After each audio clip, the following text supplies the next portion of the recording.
Hi everyone. Today we will be working on opening up the arches of the feet.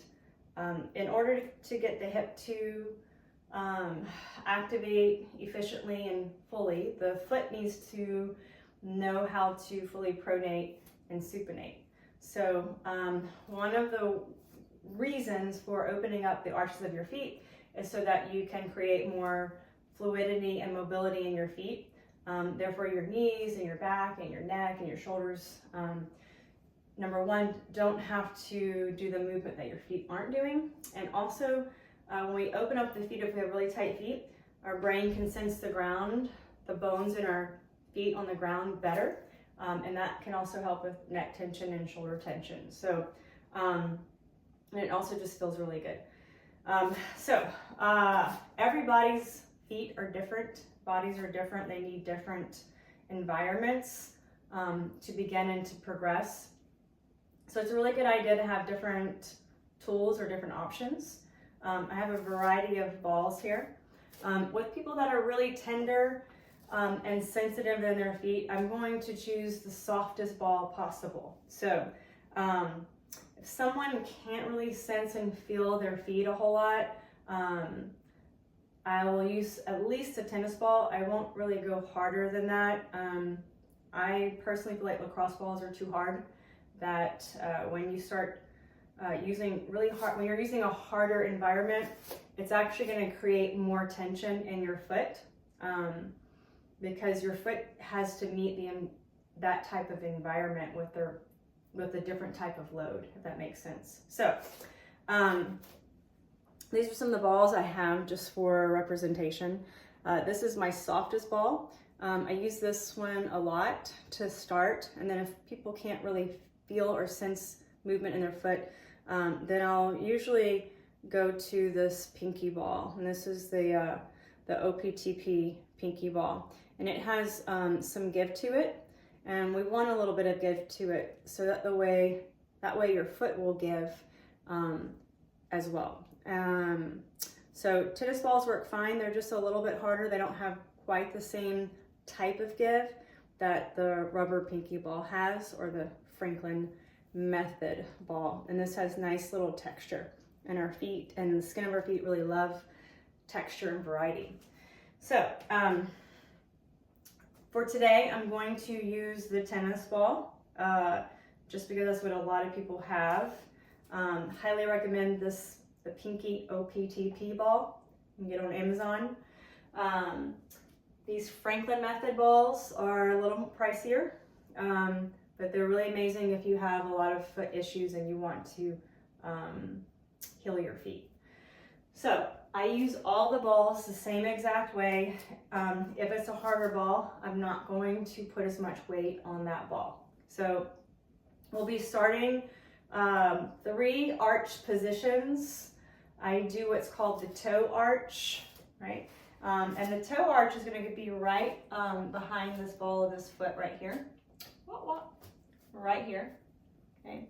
And then the middle arch is in the middle of the foot, and then the heel arch goes right in front of the heel, or heel pit. So heel, middle, and then ball, okay?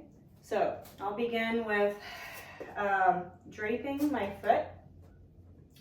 I'm just going to relax my heel, just relaxing my foot, soft knee, right? I'm going to start with balancing in my back leg. I'm feeling my thigh back, my hip back, my ribs back, my head back, right? And you can look down here and there to see what's going on until you can really just sense that with your body awareness. So I'm just going to check in with my breath. And I like to think about my foot like a really cold, hard piece of clay. And as I start to weight shift my center of gravity forward, my foot will start to spread and drape over the ball in multi-dimensions. So I'm going to weight shift back and take that pressure off and sense the difference. And so I'm going to take all of my center forward and back, right? So I don't want to put all of my weight down. I'm just shifting my whole self forward, right? Versus just my hips or versus pushing down through the foot. So I'm letting gravity come through my whole body, right? And feeling that all the way down into my foot. Your toes may drape over and then weight shift back. What you may notice is your knuckles. So if your feet open up a lot, all 5 knuckles will pop up and they'll even turn white. And then you want to relax back. So I don't want to just keep that on there. I want to try to feel my foot spreading open. And then I want to try to feel it kind of recoil and recontract, right? So when I'm weight shifting, the bones spread, the joints open. And when I unload, it's like a recoil. It goes back into its resting tension and not loading tension, okay? Then I'm going to go down to that midfoot. Now with the midfoot, you may want to hold a wall here because I really want to let gravity do most of the work here. Midfoot's going to be more sensitive for most people. And then I'll see, do I want the ball more on the inside or the outside? So I tend to hold a little more tension on the outside of my foot because my feet tend to roll out instead of in. So I may want that ball a little bit more on the outside as I weight shift so I can create some movement in that part of the foot, and I'll weight shift back, right? So you might feel like you want to breathe in as you weight shift forward and breathe out as you weight shift back. We just want to make sure we're not holding our breath, and I'm trying to sense what's happening in the foot, right?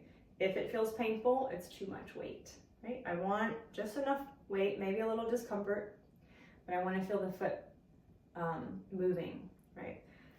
Okay. And then now we'll go to what I call the heel pit, or we can call it the heel arch. So I'm not on the heel, I'm right in front of it. And same thing here, I'm going to slowly pour my body weight. Feel that pressure of that ball coming up to the tissue, soft tissue of the foot.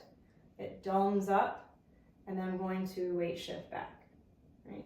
And again, you might want that ball more to the instep of your foot, or you may want it on the outside. And I want to slowly, right, melt into it and slowly melt back, okay? And then I can add some little shearing, gliding movement. So if I weight shift into it and I'm in the superficial fascia, right, I can kind of windshield wiper my heel in and out. And if that feels too tender, then I'm going to weight shift back, and I can still go really slow side to side. Okay. I can do that with the midfoot. Again, I just want to notice how much weight feels like I can sense it, but it's not painful that I'm tensing in my neck, right? And then going back to the toe arch, I can also windshield wiper my foot that way. Inward, outward. I have a little bit of weight there so that I'm creating tone and support in that position, right? So you can always roll from front to back. That's more of that longitudinal arch. But with the side to side, I'm getting more into the transverse arch where the foot widens, and that will help start promoting a little bit better pronation in your foot, so that when I'm loading, that the arch of my foot actually will flatten, right? And if that starts to flatten, that helps this whole spiral movement all the way up in the hip. So a lot of our whole lower back glute doesn't activate because it doesn't get its full length, because the foot isn't fully spiraling in. And I'll explain more of that in another video. So that's opening up the arches of your feet. Hope that is useful. Again, your tennis ball and your pinky ball. I think I got this at, like a client of mine got this at HEB. It's pretty soft, but it has, she actually really liked it. So I went and bought some so that I can use them as well. They also work with like good shoulder massages.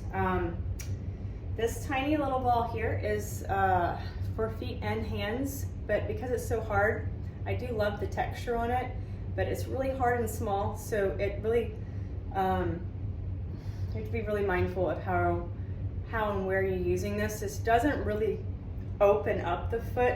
It's going to stimulate different parts,